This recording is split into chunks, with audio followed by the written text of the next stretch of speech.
Well, good morning, everybody. Hello there. Happy Tuesday. Just a regular Tuesday here on the Check Games Edition Twitch channel. I don't know why there's so many people here. I have no clue what what all the excitement is about. Thank you for joining me, everybody. I hope you're having a phenomenal start to your week. I can't possibly say hi to everybody because we are overwhelmed this morning, but I just want to say, first of all, welcome on into my mods, Bloody Chicken, Alkali, and Barb. Welcome on into our regulars. I see Joe is here, JB is here, Meryl is here, Vortak is here, Arliel is here, Daryl with 1R, it's good to see you again. Thank you for the follows that are also rolling in. I really appreciate it. I want to extend a nice warm welcome to all of the new usernames that I see in chat. Welcome to the Check Games Edition Twitch channel. My name is Ray. I will be your host for this event today.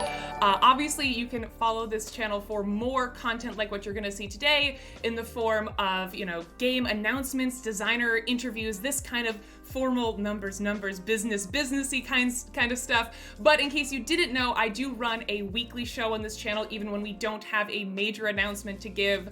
I do a show typically Tuesday, Thursday, Friday, where I play our own games here at CGE. We play other people's games. I bring in people from across the board game industry to just hang out, talk about games, play games, because at the end of the day, CGE is just a group of people who love to play games. So if you're a Codenames fan, if you're a Lost Ruins of Arnak fan, you can come here, play those games with me, play those games with my friends. It's just a wonderful time. So if you're just here for the announcement, that's totally cool. I understand. But if you like the vibe of this channel, if you're having a good time in chat and you want to come back, do know that we are here live 3 days a week, and I'd love to see you back in the future. Also, thank you for all of the generosity in terms of bits and subscriptions. If you are new around here and you didn't know, any revenue that we generate from this channel doesn't go to me, it doesn't go to CGE, it doesn't go to anyone at the company. It actually goes to my 4 volunteer moderators who help me keep things fun and safe in chat. So if you're having a good time and you want to give back, you can donate to them. They help me make this whole show possible. So thank you so much to everyone who's already decided to do that. And of course, now it's time for why you're all here. I have the immense honor and privilege of announcing Check Games Edition's next board game this morning. So in just a moment, I'm going to play the game's trailer and go over the quick and dirty information that a lot of you are looking for. That's, the price point, the player count, the release date, all that good stuff. And then, if you want to dig a little bit deeper into this game, we are going to go over to a Q&A with our designers.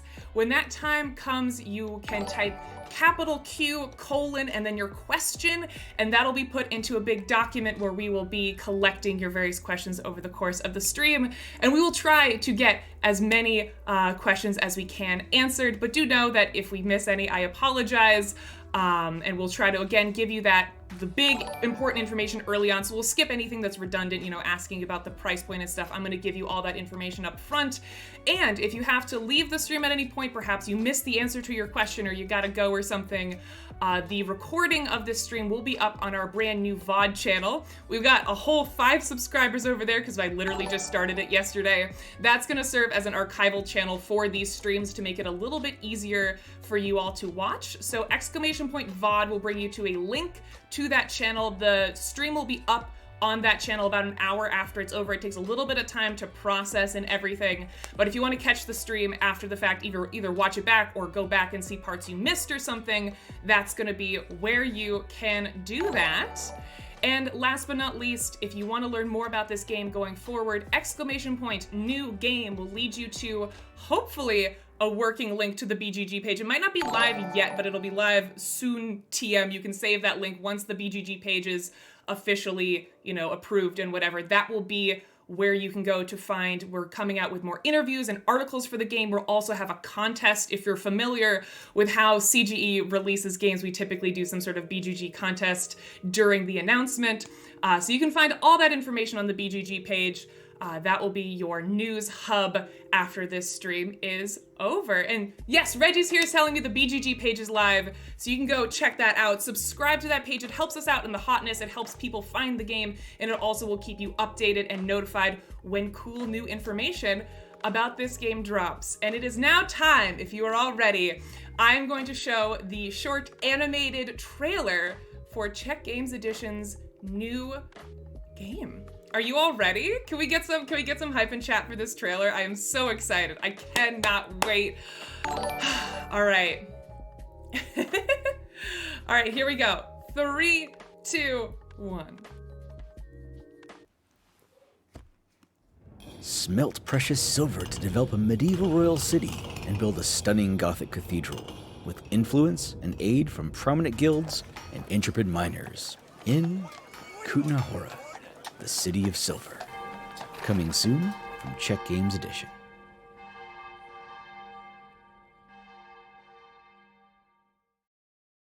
All right, so CGE's next game is a game called Kutna Hora.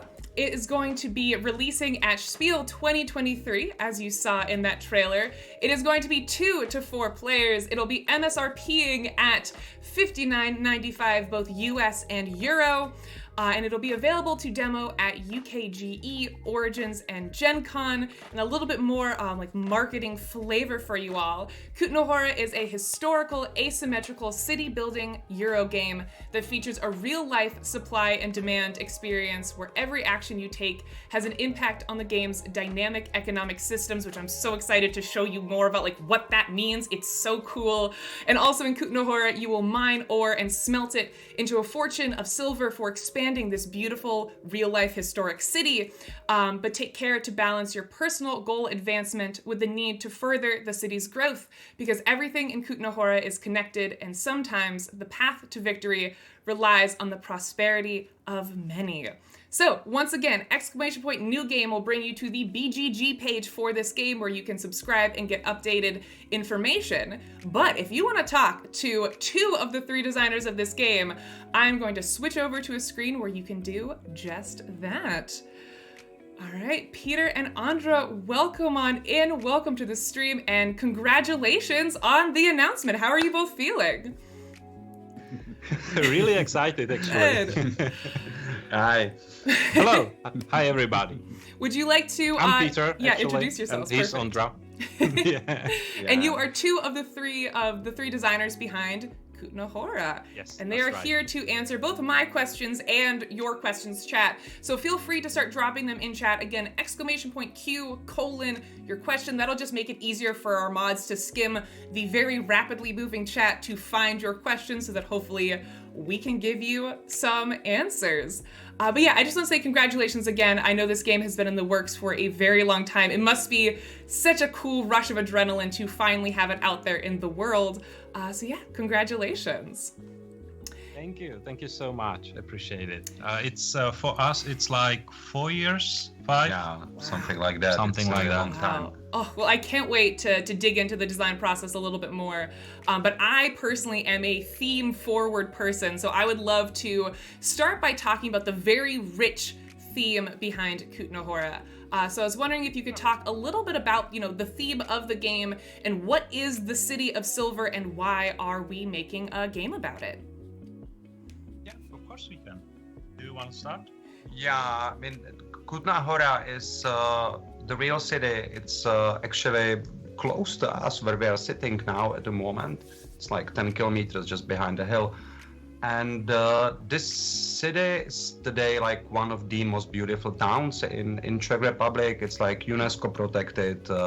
It's really a historical site with like thousands of tourists. But we were focused on the time of the 14th century when the discovery of the silver actually made the city within a couple of years, like from nothing, from the hill with 2 houses into the like one of the most important cities in the whole Europe.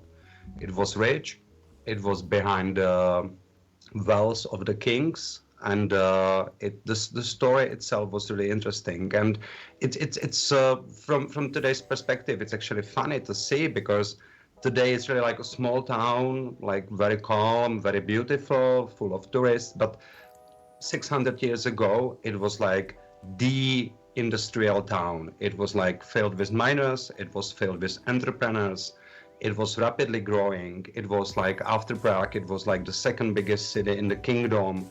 It was like really influential, and this kind of grabbed our attention and our interest, and we really dig deeper into the city history, and actually the whole game is often, yeah, I mean, you said, I mean, you are interested in the team, and the truth is that the team was really coming first for us, and we started really to read the historical books. I mean, we read more historical books than at the whole university. It was really, yeah, I mean, and we did it voluntarily, so it was really nice. So that's really interesting. I feel like that's one of the questions that designers get asked all the time is, was this a theme first or a mechanics first game? But I think it's really interesting. Most of the designers I talk to kind of groan and say, well, it was both, because that's how a lot of games are made. But it's very cool to hear that you were inspired by the city of Kutna Hora as like a starting point. That was the starting point. But later on, when we started working together, Ondra is really historically oriented.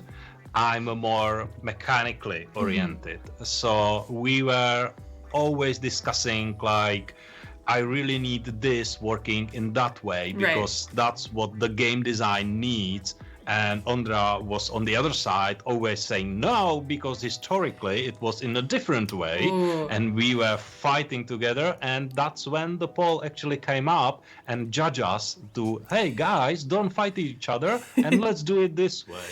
So that was our procedure, actually, how we did the game. Well, I can't wait to dig in more to that three-person dynamic, because having three designers on a game, I feel like, is a really unique and interesting time. So I'll definitely want to dig into that more later. But before we get too into the weeds, I would love if you could pan to our top-down shot of the game so people can see what this game looks like. So everybody, this is the gorgeous board for Kutna Hora. And I see some folks already asking tons of questions in chat. I promise I will try to get to as many of them as possible. I will go into the theme a little bit more later. But now that you kind of know the inspiration behind this game, let's do a quick overview of how this game plays. So we've mentioned some buzzwords like asymmetry, Eurogame, city building. Could you give us sort of a quick overview of what it is? I know this game is it's quite heavy, so that is not an easy task. But if you could give our audience a brief overview of what it is they'll be doing in this game, the sorts of systems that they'll be engaging with, that would be fantastic. And let me move this alert so it's not covering your face. I'm so sorry. Let me pop that over there. All right, whenever you're ready. Okay. Should I start with it? Yes, please. Okay. I'll try my best, but it's not easy task actually. So this is a really heavy game. There are many rules connected to each other, so it's not easy to explain in general overview or something like that, but I'll try. The first of all, what you can see is a prototype. We don't have a final copy in front of us. That's very important to say. But this is a version which is fully playable, and we have everything set like it's close to the end of the game, something like 4 or 5 turns. And we usually play on 6 turns, so this is very close to the end of the game. So that's how actually everything looks like. And we have basically 3 parts in front of us. We have this part of the board, which is a mining part, where you are going underground, digging silver, but it's a rough silver, and you need to proceed it to make it clear and actually make some coins after that. That's the story. But mechanically, here is where digging happening. Then we have a middle part, which is over here, and there we actually building a city itself. So you are actually taking rights, which are over here, and you will take it in front of you, close to your player board, which is over there.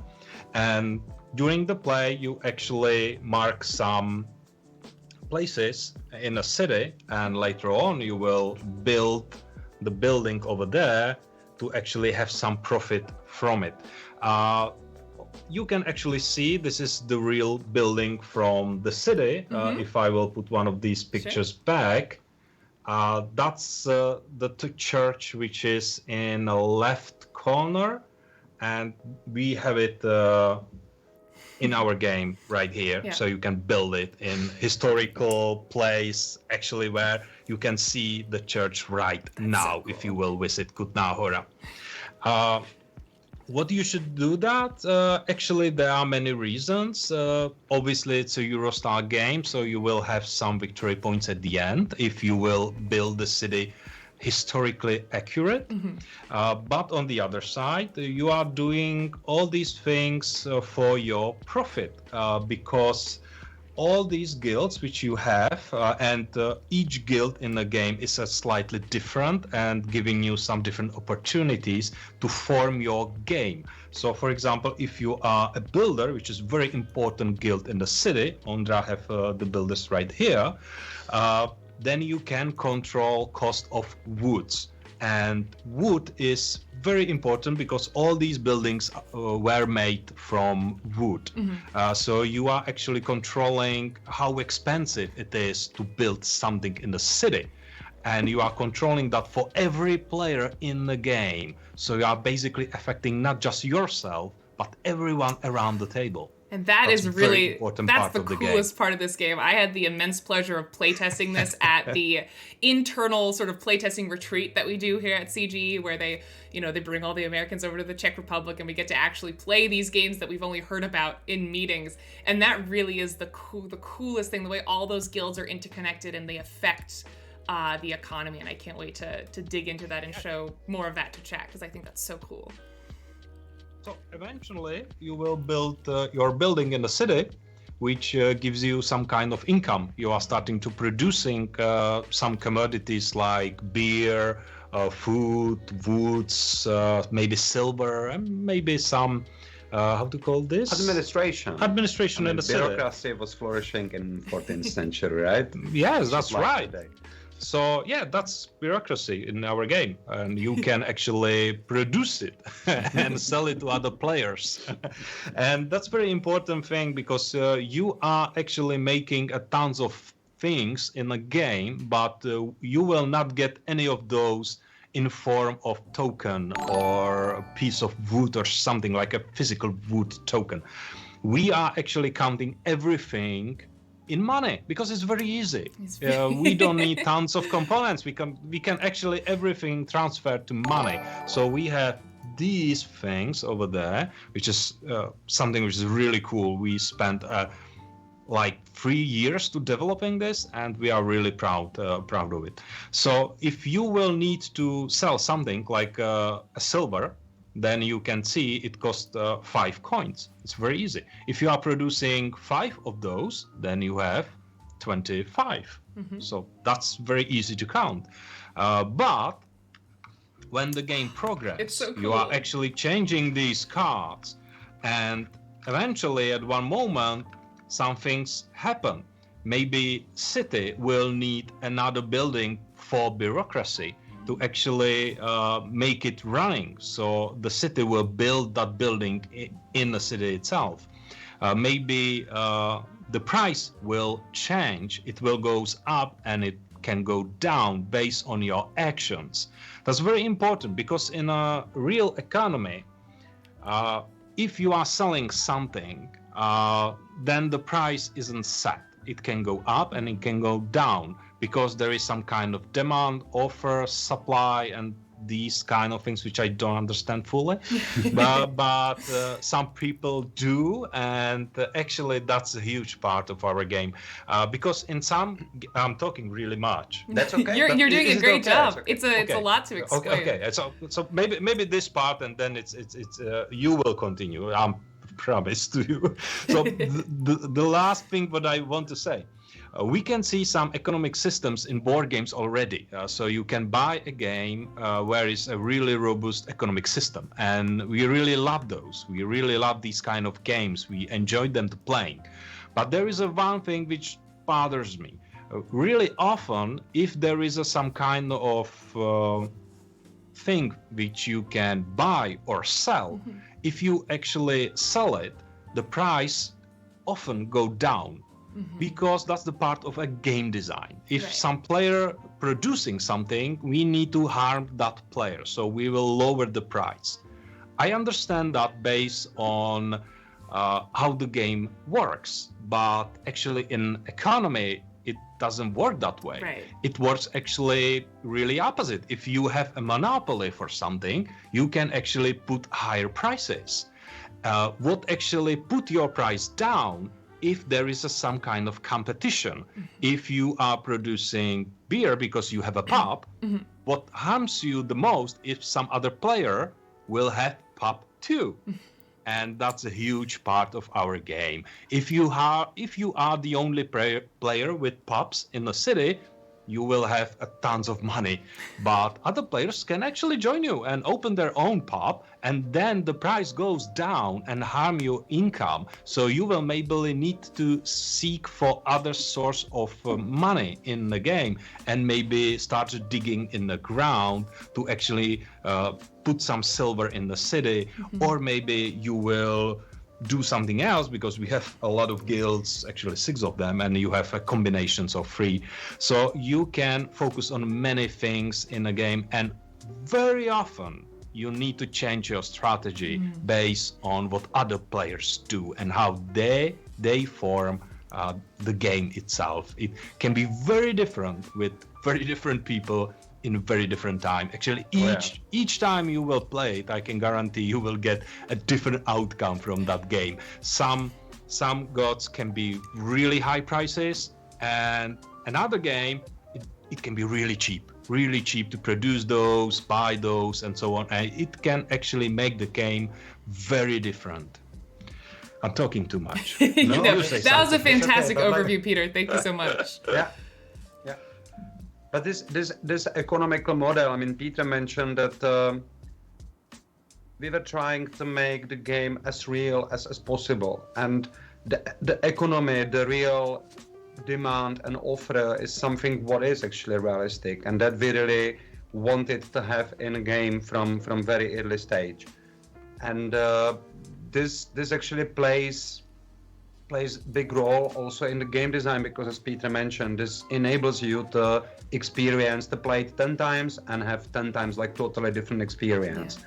Yeah. But the engine behind that was that we really wanted to have it realistic. And then if there are not enough customers, then your monopoly for beer doesn't work either. Like you have like no customers to sell your beer to. So it's really like the game is, I don't want to use the word extremely, but it's really interconnected.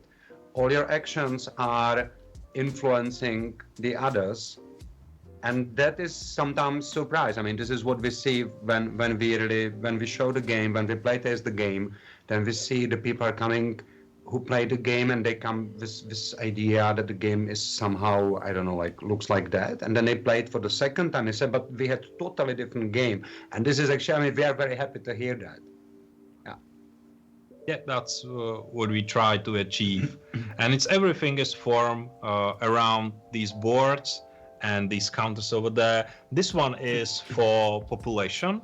You actually counting how many people is in the city.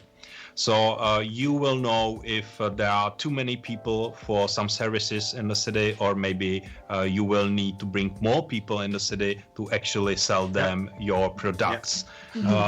And this one is for mining. So you counting how many silver is dig from the ground in the city, because it's about mining also. That's a huge part of the game. So you are tracking how many silver is in the city, and eventually the city will run out, because that's what actually was in, I think, 15th, 16th century when the silver starts going down. Yeah, I mean, it was not viable any longer to dig, because it became too expensive. Yeah. And of course, you can build cathedral over here.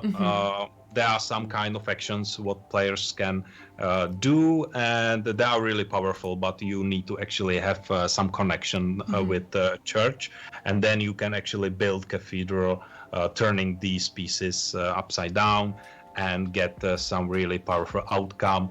And that's also very historical, actually, because the cathedral, which is really big part of the city, if I will put something over here, you can see it. That's really important part of the city, but it's actually not inside the city. It's a little bit on the side, because it was built by guilds in a city, and they didn't want to have the cathedral in the city because they wanted to have the cathedral outside of the jurisdiction. Can I say that? Yeah. Yeah, something. Yeah. So that's very important. So that's why we have the cathedral over here as a separate board. The city is growing over here, and if you build it properly, then you will get a lot of points. But also, what's helpful, to have the right people in a council over here. There are townsmen, which are really important, and they are shaping what players needs to do in a game and what victory points are in the game available for them. For example, sometimes digging in the ground can be more important compared to the building the city. But in different game, it can be the opposite based on these scoring layers. But we don't use this as a precedent. Players controlling this in their own will. So if they want to make that game slightly in some kind of direction, they can actually do that. We are not forcing them to play this or that way. We try to achieve some kind of sandbox game, if I may say that. So give the players a really huge opportunities and give them a freedom to play the game in the way they want to. But of course, the winner is usually the player who can adapt on the other players too. So you really need to focus on other players around the table, what they are doing, what they are building, and how that will affect your income, and if you will be able to go against them, or if you want to join them a little and maybe build something which gives some points to you, but also some points to them. We can actually see that in the city over here. There are some important buildings. They are without these wood pieces because they are for the city itself. Nobody actually owns them, so they are for everyone. But players can actually build them and have some victory points for them.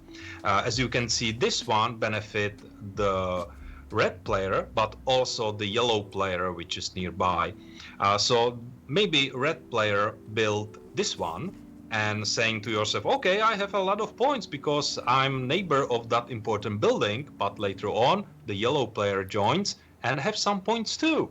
And that's quite fair. We definitely want that in our game. So maybe if you will see some opportunity to actually be a good neighbor, you can do that, but it's not a cooperative game at all. It's really competitive. It's really, I can attest to that. Just to be sure, this is the funny thing, because it seems to me that I'm the only one who can recognize the buildings from the pictures. Yeah, you are.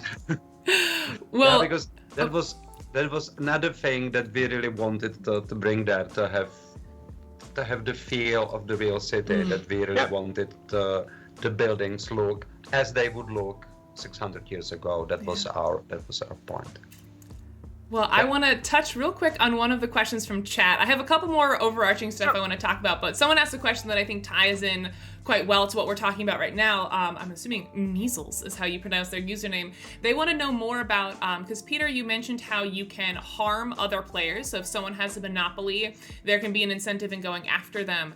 Measles wants to know, are there any mechanics that prevent targeting a player that has a monopoly? Is there like a balance element to it, or is it always the best idea to try to challenge the player with the monopoly? You know, that's a very interesting thing. We didn't want to actually make some catch-up mechanisms to balance the game as a game itself. Players usually balance the game for us. We don't have to actually make it in part of the game design. And to have a monopoly, to actually produce something, what gives you are money. So you have a lot of potential, because money aren't victory points. They are just a potential. If you are able to use it and win the game, that's the different part of the story. So you actually have a good chance, but it doesn't mean you actually win the game. To have money in a game, have monopoly for something is good, but it doesn't win your game. You still need to have a good strategy. You still need to adapt to other players and how they are forming the whole city. But your situation is slightly easier. Right. That's how it works. And Peter mentioned previously those guys sitting here in a town hall, the councilmen, and they are actually this very important scoring player. And having a monopoly, as Peter said, doesn't mean that it will automatically transform into the points. You really need to watch out who those guys sitting there are, and they will in a way give you the points. So like I might see that Peter is doing something in the game and he's like misusing his monopoly for the economical gain. However, I can like send one of my cousins to the town hall and like set the game into the different direction. I think that's I also don't like to call it catch-up mechanism. It's not catch-up mechanism. It's simply a different strategy. So like I don't have to be harmed by that at all. Oh, and by the way, we call them Stevens. Councilmen. That's That's our a working. That's a proper. Is that working canon? name. Is it going to be in the rule book? You know, I don't think so. However, like this is how we call them for years, Stevens. And now, like, when we came to CGE, then that was the question, like, who are they? And we said Stevens. Then we said, yeah, they are councilmen. Okay. Yeah, that's my fault because I don't remember names, so I call everyone Steven, including girls. So yeah. Everyone is Steven for me, so yeah. That's my fault, sorry. I bet if you tell Jason Holt that, some reference to that will make it into the rule book. Councilmen, conveniently all named Steven, will be sitting at the... I can see that in his like rule book writing style. All right, well, just to give a couple more of my questions, just to continue to give chat the full picture of this game, and then don't worry, I've got that document with all your questions. We will work our way through that. But the last thing I want to ask, just from a mechanics perspective, because this is this giant, crunchy Euro game, just to kind of ground it a little bit, could you walk us through what maybe a midpoint turn might look like? Like when it's your turn, what are you doing? What decisions are you having to make? What does that process look like? Okay. So as we said, the game is quite heavy and you have a lot of things to do, but I would not consider it as a really hard to learn. I think it's quite easy to understand how the game works. Definitely. Because it's shaped around these cards. These are pure prototype at this moment. We will change illustrations and so on. But the players have these cards in their hand, and they are actually the actions. Possible actions, what you can do. And during your turn, you will play two of them in front of you in any orientation. These cards actually telling to you or the other players what action you are doing, but also the action which you will not do that turn. So you can play this card which says income, which is I'll sell everything what I'm producing and I'll take this money which I will spend later on building or mining and so on. Or I can play it in this orientation to actually take one of these rights from here. We are calling them rights, but they are basically buildings, but they are not existing yet. It's something like, okay, I'm promising to the city I will build another pub eventually. It's right to build. It's right to build something in the city. There was a lot of bureaucracy at that time in the cities. So you can play it like this or like this, and you are actually making some long-term plans in your hands, like I will play this and maybe that, and later turn I play this and maybe that one. So you are preparing this, but some other players do their move, and you can just maybe I'll do something else. So it can feel just like that. But how come that you have two sets of cards? Like it's like So you have some kind of actions which you will plan in front of you in form of cards, and you will do that. You have always 2 actions, but there is exception, which is the last turn where you have only 1 action. And usually what you do, you take one of these rights, you actually claim some place. Building plot. Building plot. Okay, so you will say, okay, I want to build right here because there is a good neighbor. I'm sorry, I have to interrupt you. Yeah. We are like this Eurogame players, and then in Czechia the first Eurogames came from the Germany, and we like 30 years ago we started to play Eurogames, and then we had only German rules at hand, so we call these building plots. When we were developing the game, we were calling it Bauplatz, like literally like building plot. But we use this German word because this is what we learned by playing German games. Oh, but actually that was that can be your turn, just playing 2 cards to take a ride and maybe have some place in the city, and that's it. And another player playing, maybe take money and maybe make one of these mines, and another player do something. So it flows really quick. It does. There aren't really long turns. Maybe there can be if someone is really overthinking guy, which is him usually. Or me. But it flows quite quick. It's 30 minutes per player usually, so you can play in 2 hours with 4 guys around the table. But there's a lot of things happening in a game, so it feels really quick. Usually what players tell us at the end of the game is, oh, that was really quick, I really want to play longer, and we are saying that was 2 hours. It feels really quick because you are doing just 2 actions in your turn. It's so true. When I was playtesting this at Czech Gaming, I think I played 4 back-to-back games, because every time when you're done, you're like, oh, that was quick. Like, let's do it again. I want to try something different. It's rare that I find a Euro game where I am ready to play it again right after I just played it. That is a very big achievement, I find, from the design perspective. Thank you. All right. Well, we're going to jump into some questions from chat. The first one that I think segues nicely is Dried Moss would like to know, does the town start out with a certain number of tiles already on it, or is everything completely clean and you are developing it from the start? Second option. The city itself, it was just the green meadows and forest when they found the silver there. So like we start with the completely empty board. Yeah. Okay. That's actually just a historical note, okay? If you are walking through Kutna Hora in these days, you can clearly recognize there aren't any narrow streets. And usually what you can see in European cities, there is a main square. Right. And from that main square, there are really narrow streets in each direction. And you can't see that in Kutna Hora because it was built in a different way. The city was actually somewhere else. It was like 10-15 kilometers away, and there was a big church, monastery actually. They found the silver and they start digging and building the city around mines.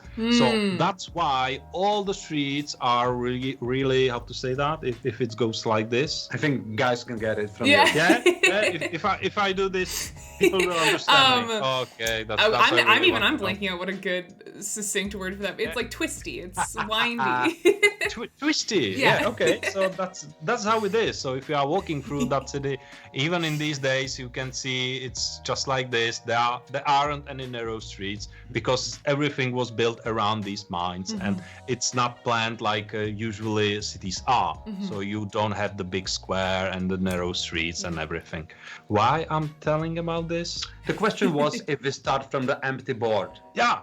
So we do start from the empty board. Yeah, there is an empty board. Yeah, because we really wanted to have it this way, and of course during the development we had like many discussions what would be the best way how to set it up, and then we always came back to this historical reference. We knew that was like it was in the middle of forest, and then they happened to found the guys from the monastery, the monks from the monastery found the silver and then the whole silver rush started, and then in a couple of years there was the city, like really important one. And because there isn't anything on the board, you can actually form the city as you want to.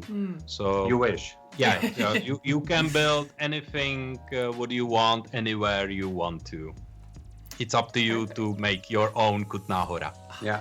I love that so much. And just to piggyback off of that, can you talk a little bit more about other little fun facts like that, like history of the real Kutna Hora that made their way into the game design? I know Nathan's working on an interview with the two of you, and they mentioned that there's a lot of thought behind which guilds to include. Like, I remember when I sat down to play this game, I was very curious about why there's a beer guild. I was like, this and this, why isn't it all mining and administration? I would love if you could expand upon that a little bit about real life facts behind Kutna Hora that made their way into the design of the actual game. That's your part. Okay. Now I'm not sure what to say. No, Maybe we can start if you want to. Perfect, I perfect. don't want to interrupt you. Maybe this, and then we will go to illumination, or the other way. the other way. The other way. Okay, so illumination it is. So That's actually the one of the source of the inspiration. That's the page of the gradual of Kutna Hora that is today stored in Vienna in some archive. You can get it online, by the way. You can download, and then this actually shows the busiest city of the 15th century, and then it actually shows the actions that were happening. So like as on our board, on the bottom you get the mines, you get all the shafts, you get all the drifts, and then you see the miners, how they're like digging, and then on the surface you get the silver processing. So like you need to bring the silver up, and then you need to start to process it. Like you need to clean it, you need to crush it, you need to put it into the furnace and like create this ingot. Right. So this was the first thing. So when we were like choosing the guild buildings, that we really went into the history of mining. So we wanted buildings that make sense. So like that's one layer, and then the miners, and then the metallurgs. What is the proper word?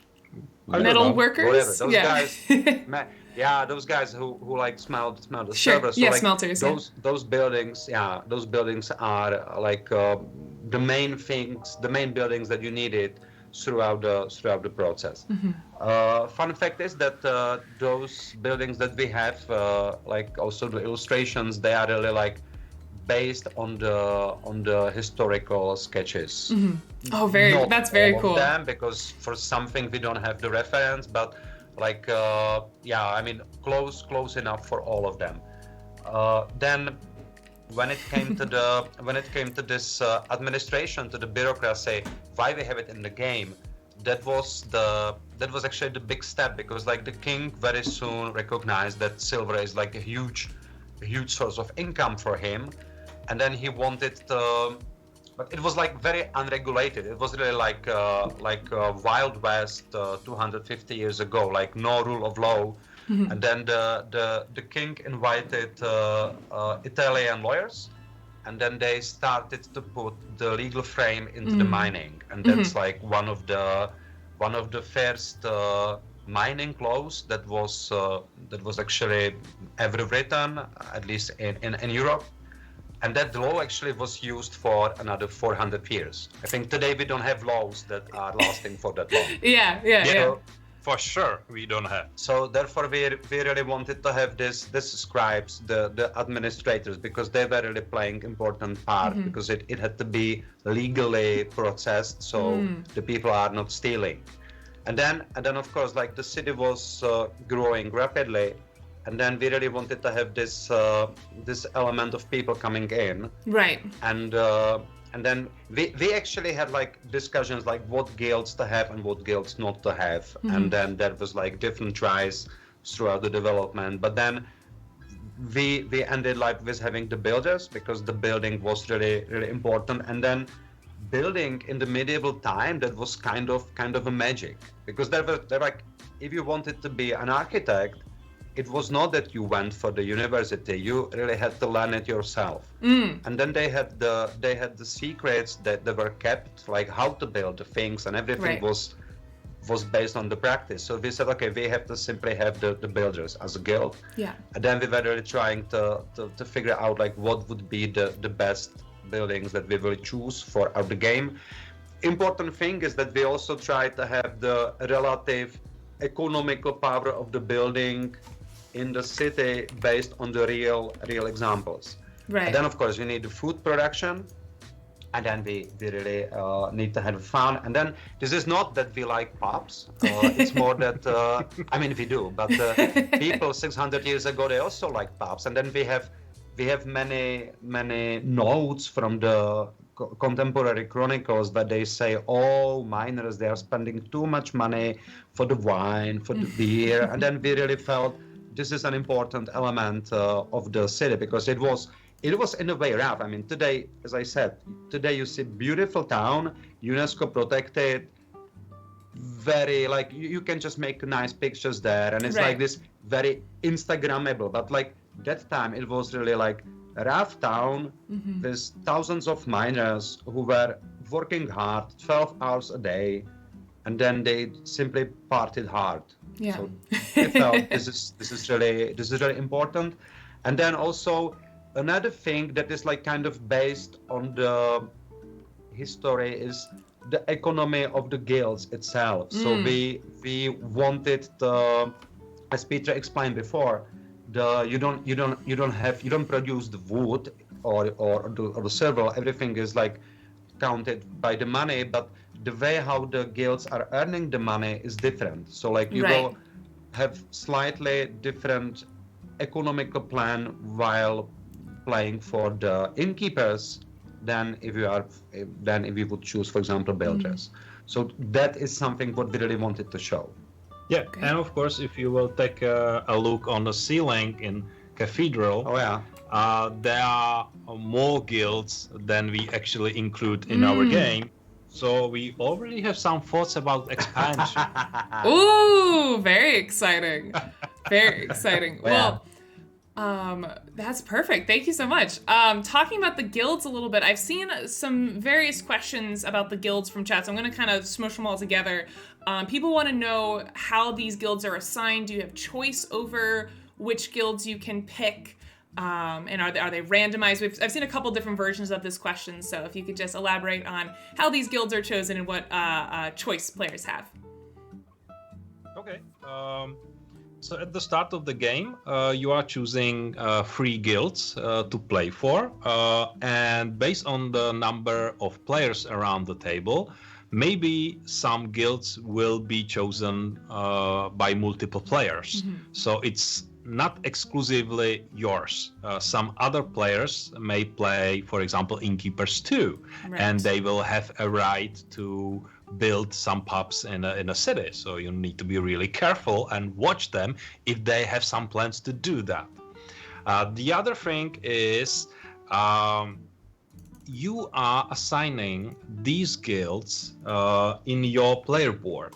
If you will take a look over here, so these are these guilds, and you actually can make something like this. And it will affect your game in many ways, because each of these rows give you some other opportunities in the game. Here at the bottom, we have a reputation. So if you will focus on this guild, you will have a more good reputation in the city, which will allows you to actually eventually buy a really cheap places in the city, or maybe your gameplay will be more free, not connected like the other players have. In the middle, we have connection with building the cathedral. So you will have more opportunities to actually build the cathedral and use really powerful effects from these tiles.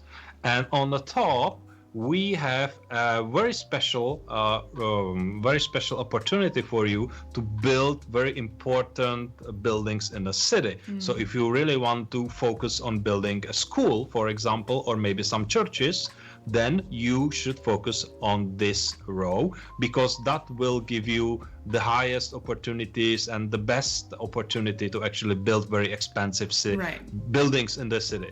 So you have actually two choices at the beginning of the game: what guilds you want to play and where you want to put them. And all these decisions actually form your game.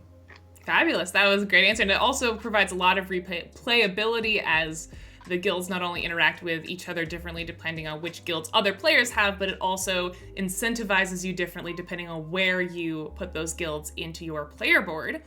And that leads me to another question from chat. People are very curious about this like game state. People want to know, Talier wants to know, are the different sections of the board separatable?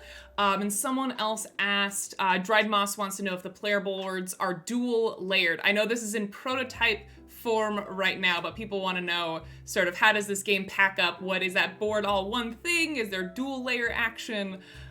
Yeah. Yeah, that's the fun fact. Not everyone knows that, but Czech Games Edition producing everything in Czech Republic. They aren't using printing companies in China, which makes all the production slightly complicated on one side, but on the other side, we have the opportunity to actually develop the game longer compared to the companies which they are using Chinese printers, because they actually, at this moment, they need to have everything done and sent to the printer. Right. We still have some time. And blessing we and want a to curse. use it. Yeah, we want to use it. But this is just a prototype. But for example, the player board definitely will be double layered, because we really want to have these slots. If you will slightly do something like this in your board, so it shouldn't be everywhere. It should be still in the places where it should be. But all these wood pieces will be probably different. We will make some different shapes. Maybe some illustrations will change. This is actually separate, and it will be separate. This is double-sided. On the other side is a board for 2 players, because it's a little bit different in 2 players. And there will be some changes, but I believe this is quite close what we are trying to achieve. Great. Next, I see several questions. People are very intrigued by the titular coin on the cover of the box. People want to know, that coin looks real. Is it? Number 2 is, where did the design for the coin start? So people want to know the backstory behind this beautiful silver coin that is on the cover of the box. Of course we can.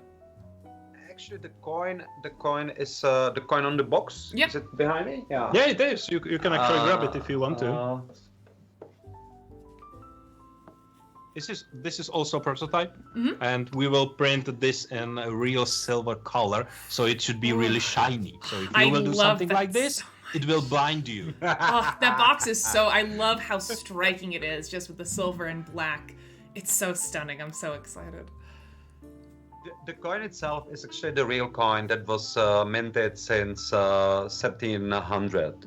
So, like when I was mentioning before this mining law, that king actually invited experts from Italy not only to write the laws but also to mint the coins.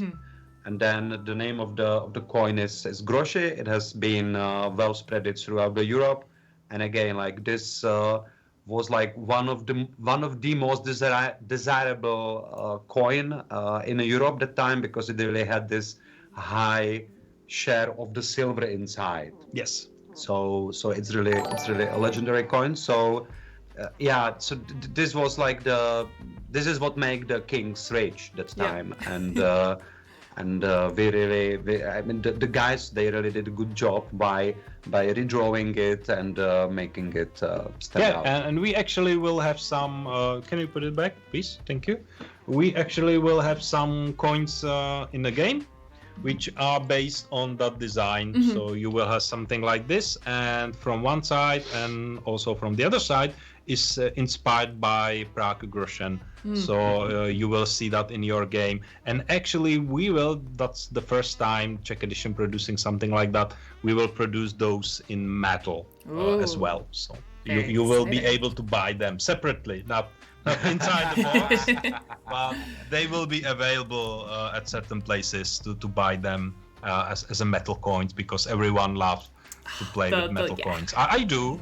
And you know what? That was really like a discussion that we had maybe I don't know half year ago, but it's quite some time ago. And then we really wanted to have to give the players the possibility to buy the real metal coins, Yeah. because it was so important for the city. I mean, the Right. city became rich because of this coins, because of the silver. And then we were really happy that CGE said, okay, I mean, okay, let's do it. Let's try Yeah. how this will work. So people watching us buy the coins. They are really essential, and it will help CGE to make good decisions in the future as well. Yes, for sure. Perfect. Let's see what else. I've had several questions of people wanting to know if there's a solo mode. Currently it's 2 to 4 players, but do you have thoughts for future solo content for the game? Yeah, the game like this, I think the solo mode, it can be there, and we actually tried. We tried really hard, but the game is formed as a really interactive game where you are connected with other players so strong, Right. and everything what you are doing affecting everyone around the table. And actually reproduce that as a solo game is really hard and really challenging. Absolutely. And we failed on that one. So no solo mode at this moment. I'm Right. really sorry. I'm a solo player. I really would love to.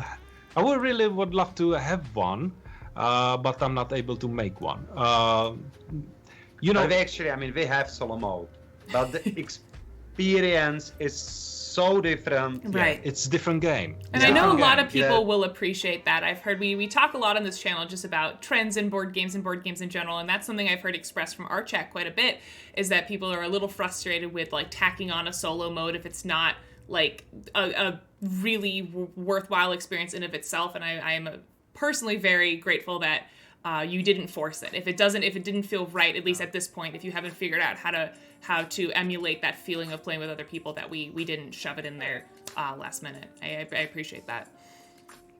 As a designer, you need to be sure what kind of experience you want to deliver to the players.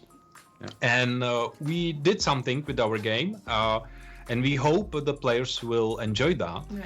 But we are delivering some kind of experience which is very interactive, very vivid, very live. If you are playing, everything is changing all the time, and people changing everything in the game.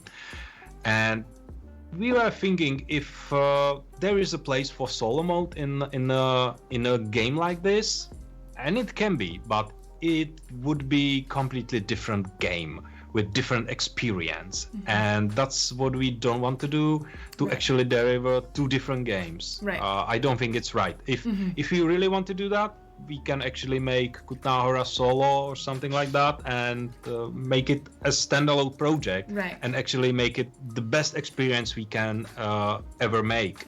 But we focused on multiplayer game here, and we don't have solo mode. Sorry.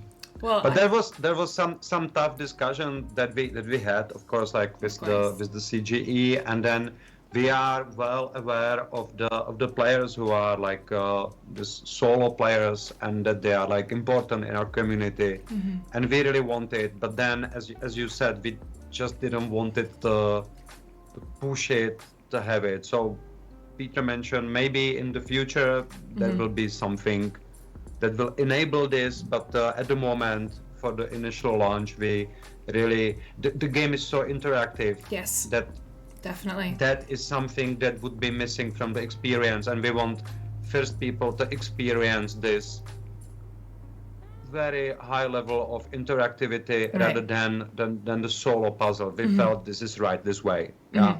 Yeah. Absolutely. And I think as I mentioned, I think a lot of people will respect and appreciate that decision, even if it doesn't have a solo mode. There's a really fun question from Odd Sandens.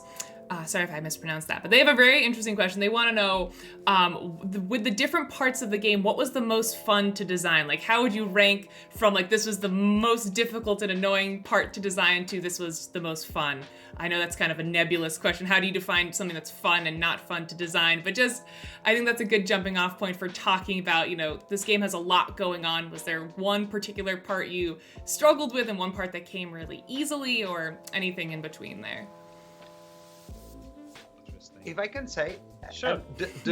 that's like what seems to be the most difficult, or what seemed to be the most difficult, was actually how to balance the offer of this small board, how to really balance it the way that it's fair, yet it really, in this part, how the city rights are coming to the tableau, there you have some randomness that is needed to really secure this different experience. And then that was actually surprisingly very difficult to find the right way how to handle that. And I believe we succeeded. However, that is like a small thing that might seems to be just mechanical, but that was really difficult to crack. Absolutely. Yeah. And I think also the cathedral. It was very different in the past. Oh, yeah. And we had many approaches how to actually make cathedral part of the game. We definitely want to have a cathedral there because it's an important part of the city. It would be odd to actually have a Kutna Hora without cathedral. So we definitely want to have it there. But we have different approaches. Some of them were very complicated. And I love them so much. And now we have a more simplified version, which I'm okay with. Yeah. But I'm still missing the old approaches, which were really complicated and really fun to play. Yeah. But the truth is, I think that goes with every game, or maybe with majority of the games, that from the beginning, it's maybe a bit too complex. Sure. And bit too long. However, during the development, you are of course, smoothing the edges. But sometimes you still think, oh, that was cool when we had it a bit more complex. But I think it's still very complex. So I'm a little bit joking, because that's the part of our design process. Sure. We are making everything too complex. That's how we start. Make everything as much complex as possible, so no one is able to actually play it, but we enjoy it. So we really love to play it at that level, and then we're trying to find a way how actually make that game playable by a normal people. Right. But we are still missing some parts which we lost during that development process. But by normal people, we mean high level Euro game. It's still complex game, guys. Still very complex games. No, but you will not bleed from your eyes or ears or something.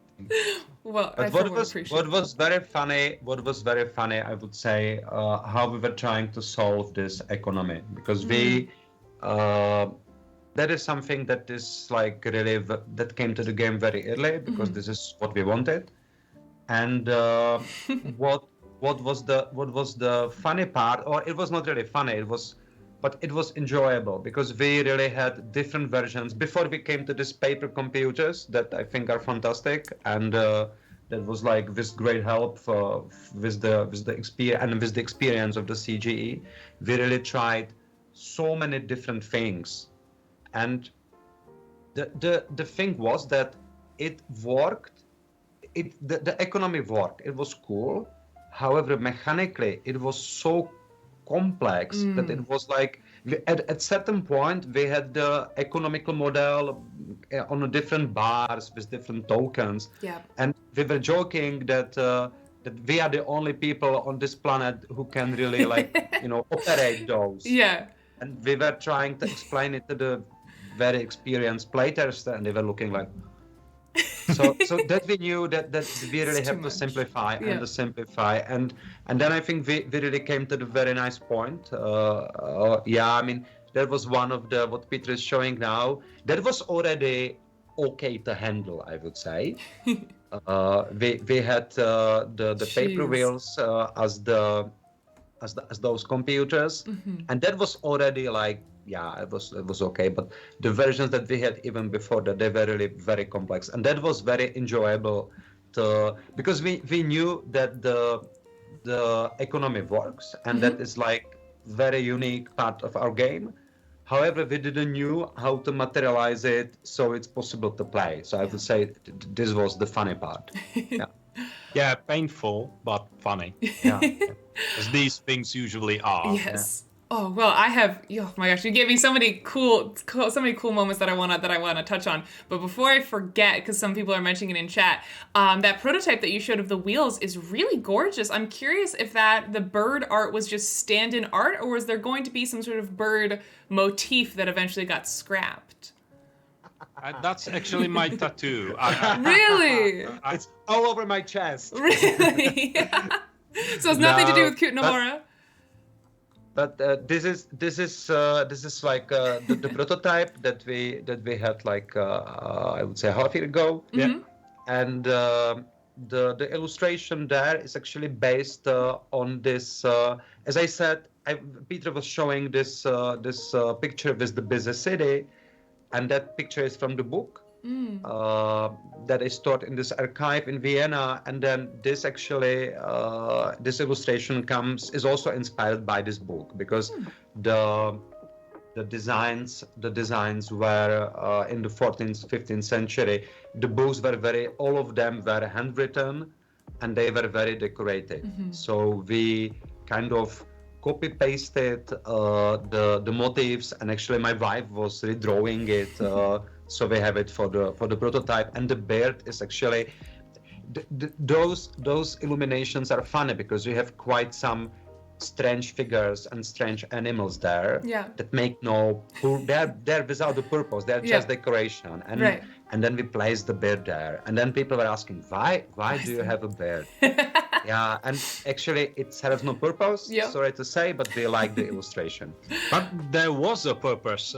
Actually, we had a discussion about our prototype, and I was saying, Ondra, it works nice, but it's really boring. We need to have some illustration. Oh yeah.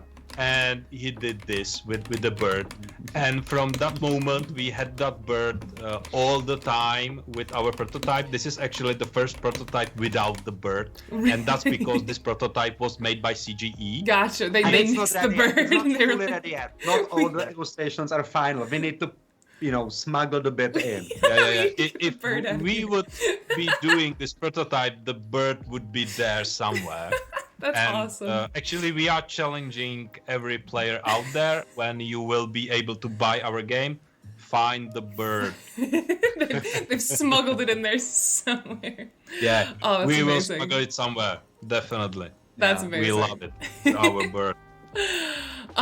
So man, that was really a long discussion. And then the interesting thing is that we are like three guys preparing the game, but we are living in three different cities. Yeah.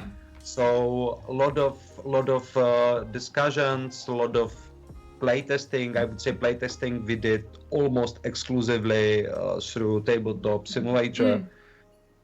And then a lot of these discussions were just held online. Yep. And then, as Peter said, like he was saying, you know what, we need to kind of improve the design of the prototype, because it was like very rough, as I guess majority of prototypes are. And then he was telling exactly like, do some nice features there. And then like then I briefed my wife, and then she came out with that. That's and really I like cool. it a lot. And then I was just posting on our Discord server, and then the guys were like, what? Like, this is maybe too much. No, it's not. It's absolutely perfect. Look at it. It's See, a now I bird. want that. See, now you've teased everybody with the random birds, and now Yeah. everybody wants it.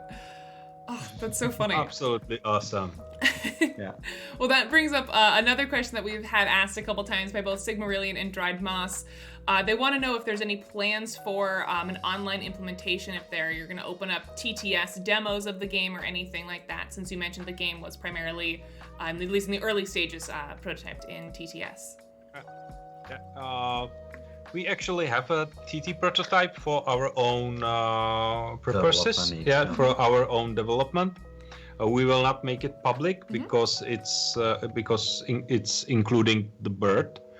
And we don't have everyone to have that bird yet. You need to buy that bird with the game.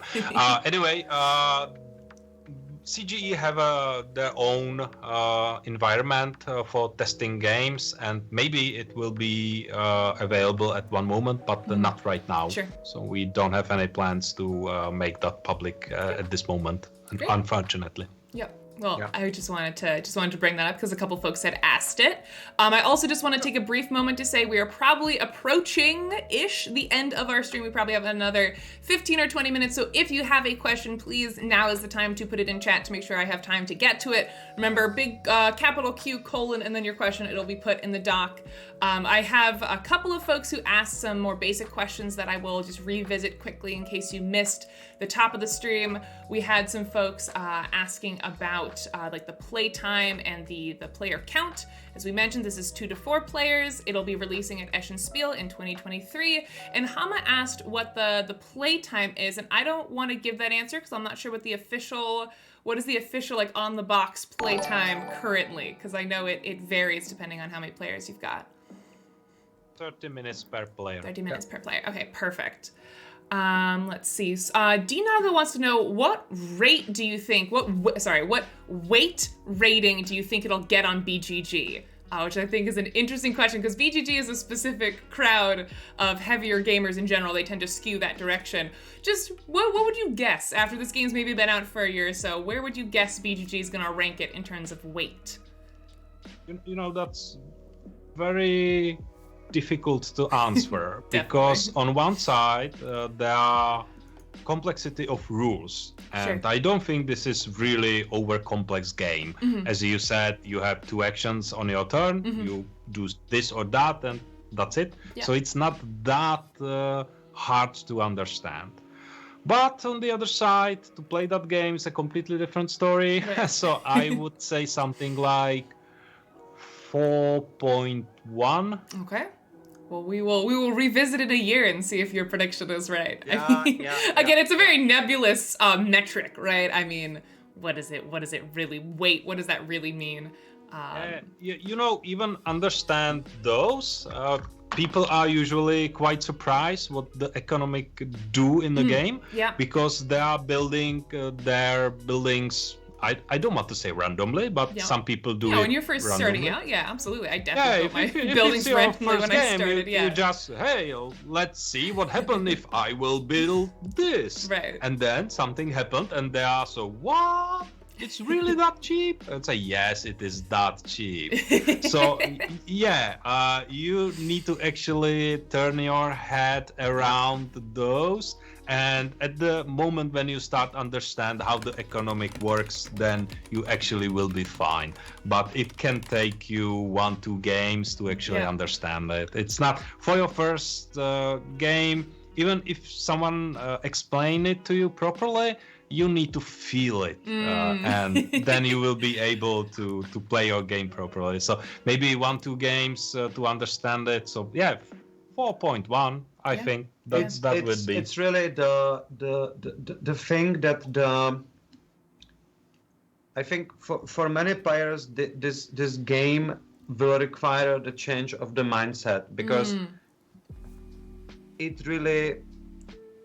I think people are not used to this kind of really market economy. Sure. The fact that on one turn, like my food production is worth 40 coins. Right. And then within like short time, it can be, I don't know, like less. Right. Way less. Way less. And then when those are these aha moments, or Yeah. Oh, when- definitely. There definitely comes a moment where that clicks. I know in my first game too, I felt very blindsided. I was like, but I have the beer monopoly. Why is it all of a sudden crashing and burning? And it does take a moment to really realize that cause and effect, because you can't always directly predict what's going to happen, because there is that interconnectivity between all the players, and that that little cardboard computer looks so innocuous at first. You're like, oh, I just move the arrow to the right and the numbers go up. But then when you realize there's that layer of then the cards turn, which is, you know, typically like referring to like increasing population and stuff, that affects how those numbers will change. It is definitely a game that you will not fully understand in your first playthrough, and I think that's a major plus. I think that is something that drives people to come back to the game and to dig into it further. I love games that just have that aha moment, and Kutna Hora is a great example of that. I think you guys did a fantastic job with creating that. And it's not hard, as Peter mentioned. I mean, it's not hard to learn. And then what we are happy to hear often is like the guys who are trying the game for the first time, they are telling us, yeah, I mean, everything makes sense. Yeah. And we are like so happy about that. And then they say, but how come I haven't won? Because and then, you know, because they have this aha moments that they really and you know, like you can tell as many times as you want, it's a really interactive game. And then people was like, yeah, okay, we get you. But and then they're like, oh, it's really interactive game. Yeah, you know, player really They mean my it. plans. They really truly mean it. So we mean it. And then the economy is really alive. And then the neighborhoods in the city are really alive. Yeah. The minds are really alive. So the things are really I mean, you are really getting different experience. And that again, like CGE is doing massive testing. And then of course, like in inviting new players, and then it's really very nice to hear from them, from the testers, that I mean, every time we play we get like different game, and that is what makes us very happy, because this is what we aimed from the beginning. We wanted the game.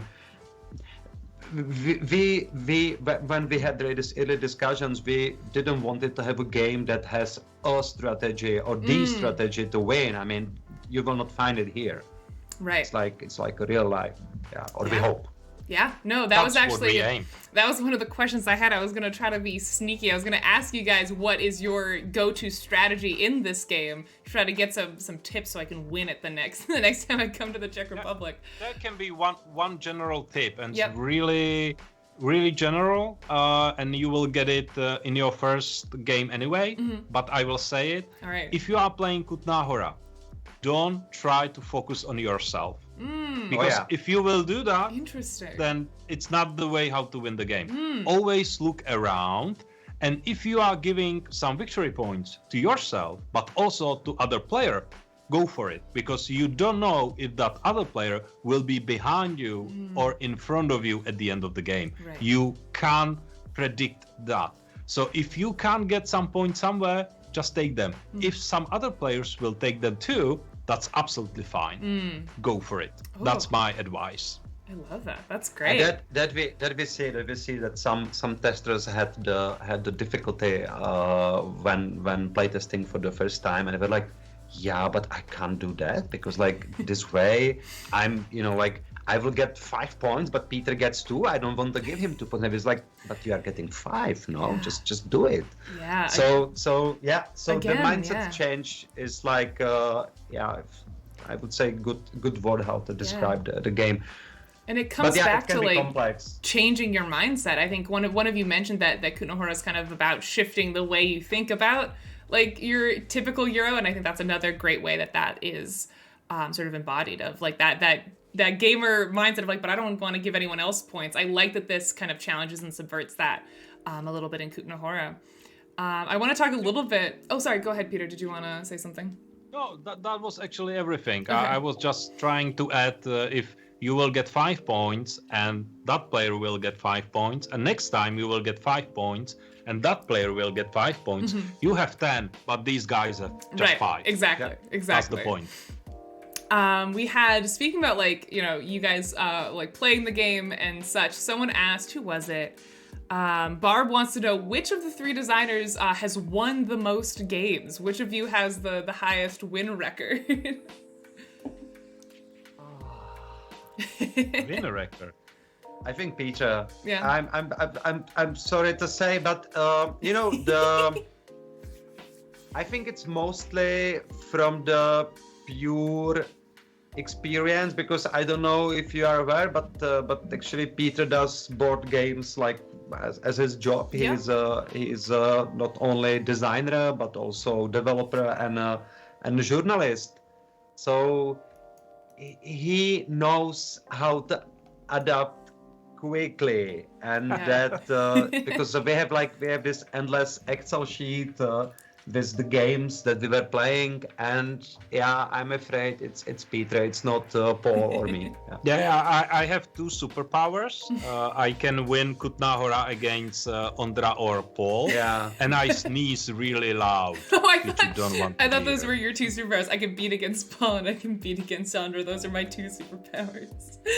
But like during the development, we really got the opportunity to play with very expert players, I would say. So the not only the guys from the CGE, but this extended group of playtesters, and some of them are really good players, like in the genre, and they kind of take special pleasure in beating us, beating the designers. Yeah. This is so funny, and then you are sitting there, and then you see this kind of smile, and they are like, oh yeah, so we are beating out her. So yeah. But we are happy that they are coming back and they want to beat us again and again. So, that segues into a question I wanted to ask, because I had just a blast playtesting this game. It was really fun. I feel like I got to playtest this game right at the peak of the tweaks that you guys were making. Like the game was final, but you were changing little things that I loved. Like that one day where I played 4 back-to-back games of Kutna Hora, in between every game, one of you would come over and be like, actually this number's now this number, try it with this number instead. I was wondering if you have a most memorable or funniest moment from playtesting. Was there a particular game during the testing process that just stands out in your memory? It's either being really influential, like you realized it had a flaw, or just was really just a really memorable, funny moment from the playtesting of the game. We have several funny moments because our third co-designer Paul is expert in locking himself in any game. So he can log himself, nothing to do, but just there are break plenty options, but there's nothing what to do, and he's reporting us really often. And that's kind of funny because we have to show him how to what he can do, but sometimes he's really able to log himself, and it was really useful during the playtesting because we were always testing on him if there are some dead ends in he's the dead end gameplay. Tester. That's awesome. I love that. He's a dead end expert tester, so he's absolutely key person in our team because he was able to find every dead end. That's in the fabulous. Game. So that's which was not always awesome. The happy moment, to tell the truth, because we knew it was adding the work, but But for me, when I were watching all these playtests and everything, the most memorable moments were when players starts to recognize the game isn't about money, because at the first moment they are still thinking the money is everything. Right. And I always think that yes, in a real life, yes, but this is just a game. You win by victory points, so you need those to actually win the game. And at that moment, I can see some games where players changing their minds and they are trying to focus on different aspects of the game. And there are often a game where some kind of player can win the game even if he is the poorest guy around the table. And that's the moment I really love. That's fabulous. Well, that segues into, I think, the last thing that I wanted to touch on. Again, chat, if you have any last minute questions, now is your chance. But the last thing I wanted to talk about before I let you both go is about how the three of you came together. If you could kind of briefly, I know you touched on this a little bit already, Peter, but talk about what you were doing in the board game space. Have you worked on other games before? Have you done board game media? How did you meet each other? And then what do you all bring to this project? You've kind of touched on it already, but I'd love to sort of know that origin story of where you came from and how you came together to make Kutna Hora. I mean, I think as every game designer, I wanted to create the game for a really long time. And there is like, you need to cross this bridge between like willing to make the game and really doing it. And that bridge can be long and it can be painful. Yeah. So we actually started with Paul several years ago. And then we had a game that was like totally different than what is today on the table. And I mean, it was about the city, right? So like that was more or less that. And then we were we felt it's kind of, it has nice ideas, but it's not quite that. And then we approached Peter. I mean, Peter is like in our country, he's like famous persona in the game community, right? So like we approached Peter, and then really many years ago, and then he was like testing with us, and then he gave us the most polite way of saying like, go to hell, this is very bad game. I mean, and then I didn't know where you were going here. Just, I'm sorry. And then we went back to this. the station, and we were like, okay. And then apart of that, he gave us like very useful feedback. I mean, he really said, okay, I mean, you need to, guys, if you are serious about what you do, you need to improve this, you need to do that, bring this mechanic. And then he gave us also the list of the games that we should play if we want to improve some specifics. And then we did this kind of show of the Peter like several times. Yeah. And then he actually was already that integrated, and we said, okay, but like now we are meeting, I don't know, for the X time, and then you are really part of that. Let's do it together, because like, you know, like really you cool. Are at this point, you are like one of the authors, and then Peter joined, and then since last, I don't know, 3 or 4 years, like really long time, we are working on the game together. And I would say about the roles, I mean, it's really difficult to I think it's impossible at this moment to say that, I don't know, like Red Steven is Paul's idea. Yeah, absolutely. Maybe it is, absolutely. Right, but we have been really like working very intensively on the game together for years now. And then, but I would say like from the mechanics perspective, like Peter has like really the experience. I would say from the like this history nerdiness, then it's most probably me. Yeah. And then from like being in reality and like really saying, okay, guys, players will not like it. That I would say is maybe Paul.